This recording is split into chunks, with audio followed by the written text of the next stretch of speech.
Assalamualaikum warahmatullahi wabarakatuh. Perkenalkan, nama saya Remeka Rahmat, NIM 1913201072, Prodi Kesehatan Masyarakat Stikes Alifah Padang.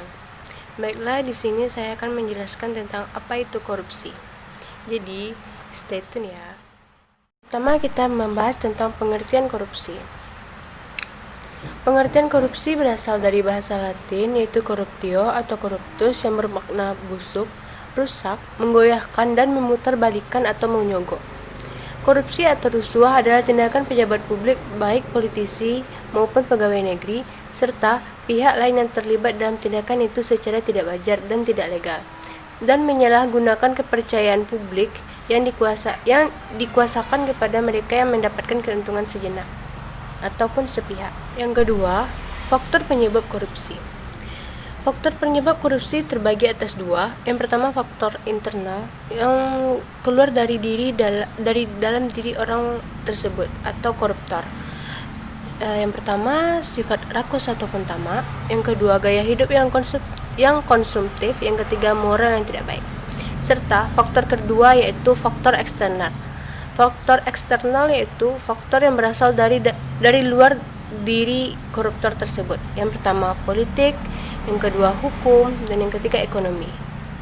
Yang ketiga yaitu dampak dari korupsi tersebut.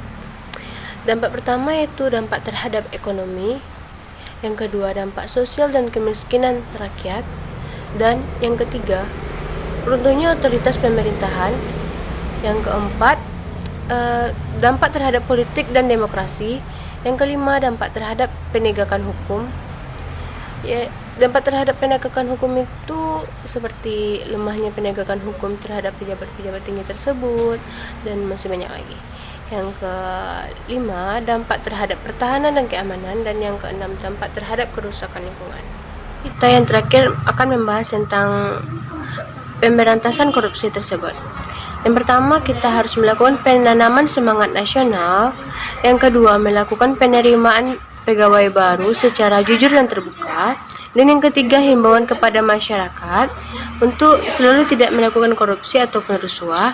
Yang keempat, mensejahterakan masyarakat. Yang kelima, pencatatan ulang aset pejabat-pejabat atau politisi di negeri ini. Terima kasih.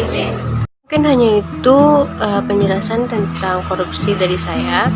Terima kasih telah menonton video ini. Assalamualaikum warahmatullahi wabarakatuh.